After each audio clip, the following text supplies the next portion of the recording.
Today we're going to talk about painting our Dreamtime painting. So I have my drawing done. I drew a koala bear. I drew my lines in the background that cross behind the animal or cross themselves. I finished my planning sheet. I drew my organic shape pattern and geometric shape pattern.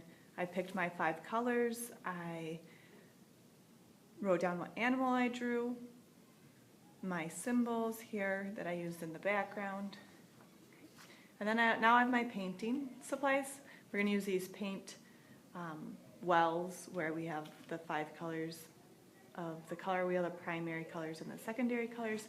And then if you want white or black, we can get a paint palette and then we can put some white and black in there.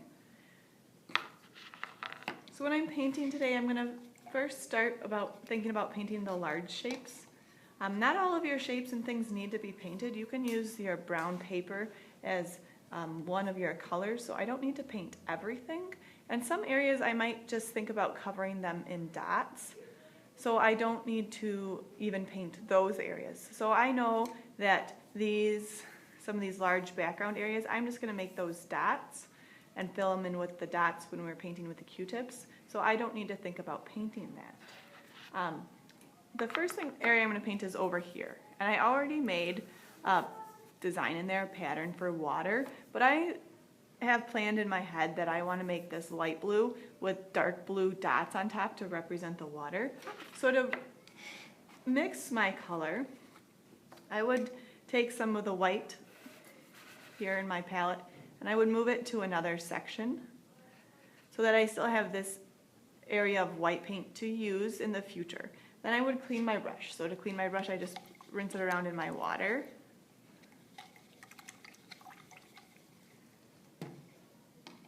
Okay, and then I'm going to go ahead and dry it on my paper towel.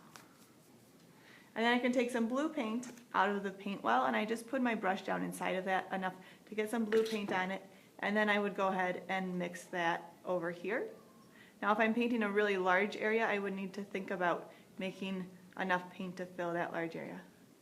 So here's a lighter blue color that I would like to use for some of my water. So my brush now is really messy. I don't want to paint with a messy brush like this, so I'm going to clean it again in my water.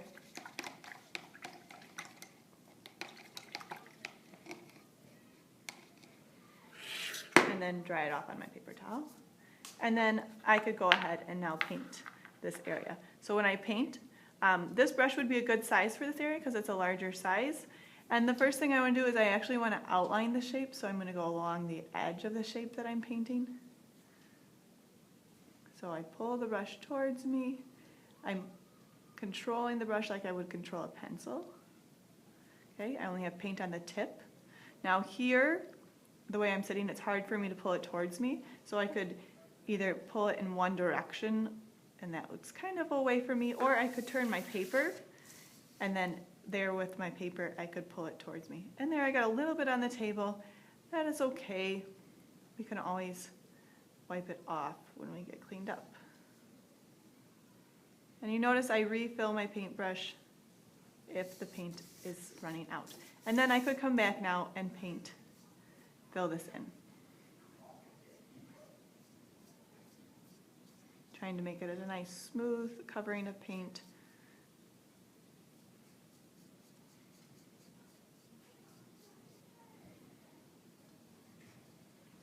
So there I have that area is blue.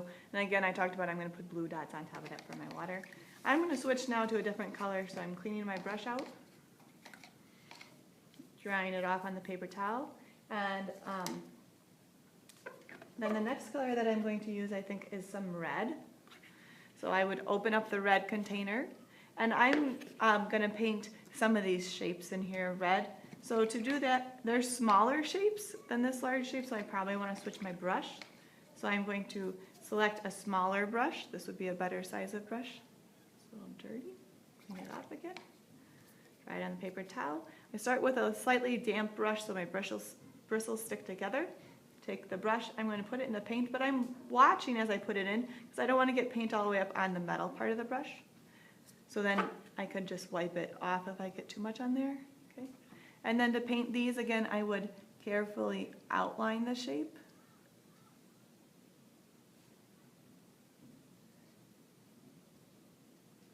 And if I start to run out of paint, I can always just flip my brush over.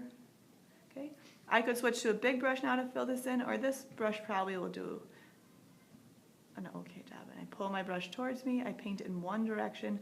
I don't scrub back and forth like this to paint, because that's hard to control your brush, and that's not practicing brush control, what we're looking for. Okay, and then maybe I'm going to do this one red too, so I reloaded my paintbrush, trace around.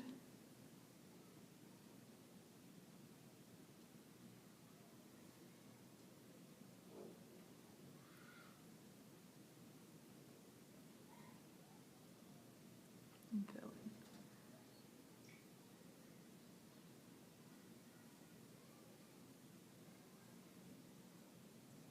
Okay.